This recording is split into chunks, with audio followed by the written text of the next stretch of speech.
Hello everyone, good morning. আমেরিকার Los Angeles থেকে আমি অলিভিয়া আমার বং ইন ক্যালিফোর্নিয়া চ্যানেলের আরও একটা নতুন ব্লগে তোমাদের সকলকে ওয়েলকাম জানাই। আজ চলে এসেছি আরও একটা নতুন ব্লগ নিয়ে। লাস্ট দিন তোমাদের সাথে যে ব্লগ শেয়ার করেছিলাম তাতে তোমাদের বলেছিলাম যে আমরা ওই জায়গাটা থেকে আর একটা জায়গায় ঘুরতে গিয়েছিলাম। তো আজকে আমি সেই ব্লগ নিয়েই চলে এসেছি তোমাদের সাথে শেয়ার করতে। এই জায়গাটা না অসাধারণ সুন্দর। আমরা যে জায়গাটায় গিয়েছিলাম ওই ফ্লাওয়ার গার্ডেন, সেখান থেকে এই জায়গাটির দূরত্ব খুব বেশি দূর নয়। কিছুটা আসতেই এই জায়গাটা পেলাম। যেহেতু বে এরিয়ার কাছে, সেই কারণে বাড়িগুলো অসাধারণ সুন্দর। প্রত্যেকটা বে এরিয়ার কাছে এই বাড়িগুলো দারুণ হয়। এই ক্যালিফোর্নিয়া শহরে দেখার মতো অনেক জিনিস আছে, আর সেইগুলো এক্সপ্লোর করতেও বেশ ভালো লাগে। আর আমরা যাচ্ছিলাম যখন গাড়ির সামনে এনাকে দেখলাম। প্রথমে ভেবেছিলাম বাইকে যাচ্ছেন, তারপর দেখলাম না, একটি চাকার উপর ব্যালেন্স করেই ইনি যাচ্ছেন। বেশ ভালো লাগলো, কিন্তু দেখে ইন্টারেস্টিং লাগলো। যেতে যেতে আর একটা জিনিস চোখে পড়লো, এই যে ফোর্ট রোজগ্র্যান্ড ন্যাশনাল সিমেট্রি, যেটা ক্যালিফোর্নিয়ার স্যান ডিয়েগো শহরের একটি মিলিটারি সিমেট্রি। এই সিমেট্রিটা এখন আর ইউজ হয় না, শুধুমাত্র দেখার জন্যই ওপেন করা আছে। আর এই জায়গাটা এতটাই বড় যে প্রায় 77.5 একর জায়গা জুড়ে অবস্থিত। আমরা এখন এসে পৌঁছালাম ক্যাব্রিলো ন্যাশনাল মনুমেন্টের কাছে।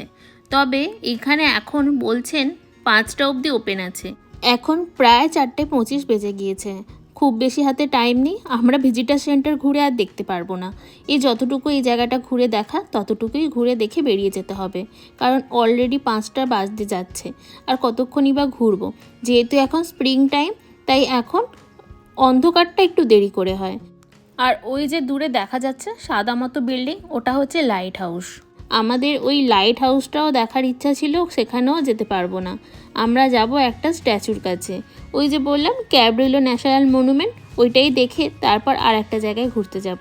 আর এই জায়গাটাতে কত স্পিড বোট যাচ্ছে, আর এত হাওয়া দিচ্ছে, আর কি বলবো তোমাদের। তোমরা নিশ্চয়ই আওয়াজটা শুনে বুঝতেই পারছো কি জোরে হাওয়া দিচ্ছে। আর ওই যে দূরে দেখো, পুরো শহরটা দেখা যাচ্ছে। আমরা আছি এখন অনেকটা উঁচুতে, সেই কারণে প্রত্যেকটা বিল্ডিং এত ছোট ছোট দেখাচ্ছে। আর ওই যে দূরে, ওটা হচ্ছে ডাউন টাউন। আমরা এতটাই উঁচুতে আছি যে ডাউন টাউনের লম্বা লম্বা বিল্ডিংগুলোকেও ছোট লাগছে। দেখো, এখানে এসে দেখলাম যে আমাদের গাড়ির সামনে যিনি আসছিলেন নিয়ন কালারের জামা পরে ওই ব্যালেন্সিং কারে করে, তো তিনি এখানেই এসেছেন। তো এখানে এসে ওনার সাথে দেখা হলো। তারপরেই ছেলেরা যা হয় আর কি, যে কোনো ধরনের গাড়ি দেখলেই তো ওদের কৌতূহলের শেষ নেই, তো সেগুলোই জিজ্ঞেস করছিল। এখানে এই জলের কালারটা কিন্তু আমার দারুণ লাগে। আর এই স্পিড বোটটাও দেখো সাদা রঙের, তো তাই দারুণ লাগছে। এখানে আমি পড়ছিলাম উইড্রো উইলসন 1913 সালে এই রড্রিগেজ ক্যাব্রিলো ও তার অনুসন্ধানের যাত্রার স্বীকৃতিস্বরূপ ক্যাবিলো জাতীয় স্মৃতিসৌধটির প্রতিষ্ঠা করেন। আর এই ক্যাবিলো প্রথম ইউরোপীয় অভিযানে নেতৃত্ব দিয়েছিলেন। আর এখানে আরও পড়ছিলাম, আসল যে মূর্তিটা বানানো হয়েছিল সেটা নাকি 1939 সালে গোল্ডেন গেট ইন্টারন্যাশনাল এক্সপোজিশনের জন্য সান ফ্রান্সিসকোতে দান করা হয়েছিল। কিন্তু শেষ পর্যন্ত এই স্তম্ভটি ক্ষতবিক্ষত হয়ে যায় সামুদ্রিক জলবায়ু ও আবহাওয়ার জন্য। তবে পরে আবার আসল মূর্তির অনুকরণে নতুন করে এই মূর্তিটা তৈরি করা হয়েছে, যেটা এখন এখানে আছে। তবে মূর্তিটা দেখলে মনে হবে যেন সমুদ্রের দিকে মুখ করে আছে আর সমুদ্রের অপরূপ সৌন্দর্য উপভোগ করছেন। যে জায়গাটায় গিয়েছিলাম ওটাকে আবার লোমা পয়েন্টও বলে। তোমাদের বলছিলাম না যে লোমা পয়েন্ট থেকে আরেকটি জায়গায় যাব, এটাই হচ্ছে সেটার নাম হচ্ছে লাজোলা বিচ। তবে গুগল ম্যাপে লাজোলা বিচ দেওয়াতে আমাদের গাড়ি এই জায়গাটায় চলে এলো। তবে আমরা এখানটায় দাঁড়াবো না, আর একটা বেশ সুন্দর বিচ আছে, সেখানটা থেকেই আমরা সানসেট উপভোগ করব। তাই যথারীতি আবার গাড়িতে উঠে আমরা এই জায়গাটায় এলাম। তবে প্রচণ্ড জোর খিদে পেয়েছে, ভাবছিলাম কোনো রেস্টুরেন্টে যাই। যেতে যেতে এই পাখিটার সাথে দেখা। এই পাখিগুলোই সামুদ্রিক এরিয়াতে বেশ ভালোই দেখা যায়। এই রাস্তাটা দিয়ে হেঁটে যেতে যেতে একটা ইন্ডিয়ান রেস্টুরেন্ট দেখতে পেলাম। চলো তাহলে সেখানেই যাই।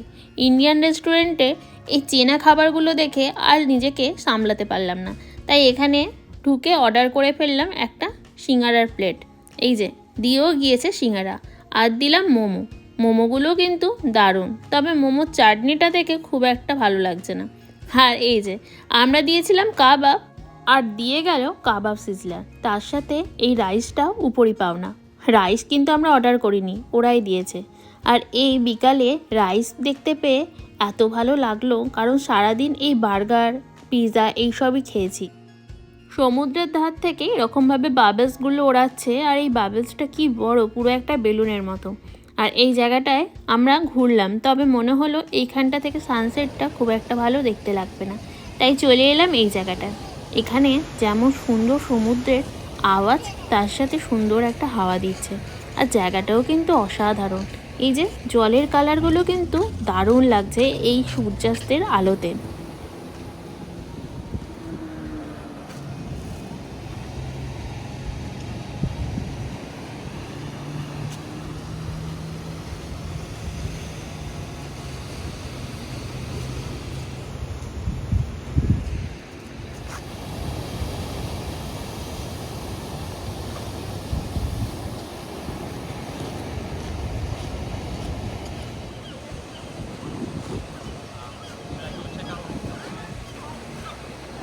এই যে সূর্য ডোবার প্রায় সময় হয়ে গিয়েছে, তবে দেখি আর একটু এগিয়ে যাই, ওই দিকটা থেকে আর একটু ভালো দেখা যাবে। এখানটাতে অনেকক্ষণ ধরেই দাঁড়িয়ে আছি, এখানটাও কিন্তু বেশ অন্যরকম ফুল, আর তার সাথে কিন্তু দারুণ লাগছে।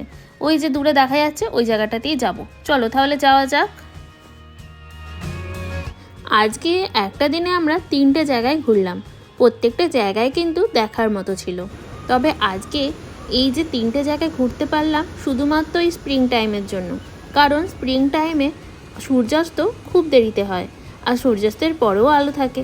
আর যদি এটা শীতকালে হতো তাহলে কখন যে অন্ধকার হয়ে যেত, ঘোরার সেই টাইমটাই পেতাম না। আর এখানে এলাম, এটা হচ্ছে শিল মাছের জায়গা।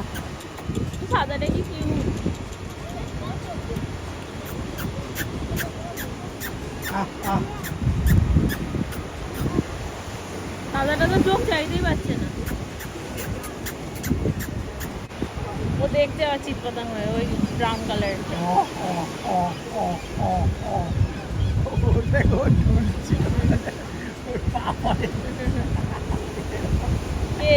এইটা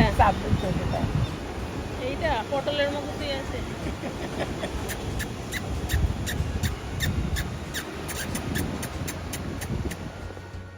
এই শিল মাছগুলোকে কিন্তু বেশ কিউট লাগে।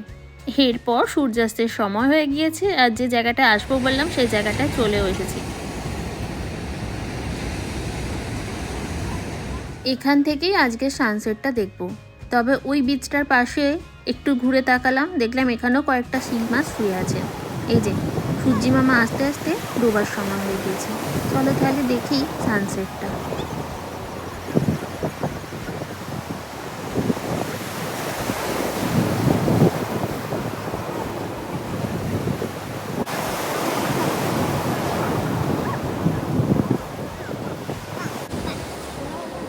সূর্যি মামা তো ডুব গেল, কিন্তু এই যে লাস্টে এই মেঘটা আমাদের বাদ সাধলো। দেখো যেখানে সূর্য ডুবছে সে জায়গাটায় এমনভাবে মেঘ যে দেখতেই পেলাম না সেইভাবে। যাকগে, জায়গাটা কিন্তু অসাধারণ। চলো তাহলে, এবার অন্ধকার হতে শুরু করলো, সবাই বাড়ির দিকে রওনা দিচ্ছে, কিন্তু দেখছি এখনও কিছুজন বসে আছে। চলো তাহলে আমাদের গাড়ির দিকে যাওয়া যাক। যতক্ষণ মোটামুটি রোদ ছিল একদমই ঠান্ডা লাগছিল না, এই সানসেট হওয়ার পরে পরেই এমন ঠান্ডা হাওয়া দিচ্ছে, প্রচণ্ড ঠান্ডা লাগছে যে জ্যাকেট পরেও কাঁপছি। এই যে এবার গাড়িতে উঠে রওনা দিলাম। দেখছো গাড়ির লাইনটা, একদিকটা পুরো সাদা আর একদিকটা পুরো লাল, অসাধারণ লাগছে কিন্তু। চলো তাহলে আজকের মতো এখানেই ব্লগটা শেষ করলাম। আরও একটা নতুন ব্লগে দেখা হবে তোমাদের সাথে খুব তাড়াতাড়ি। আমার ব্লগ যদি তোমাদের ভালো লেগে থাকে তাহলে অবশ্যই আমার এই বং ইন ক্যালিফোর্নিয়া চ্যানেলটি সাবস্ক্রাইব করে দিয়ে আমার পাশে থাকার অনুরোধ রইল। তাহলে চলো আজকের মতো টাটা।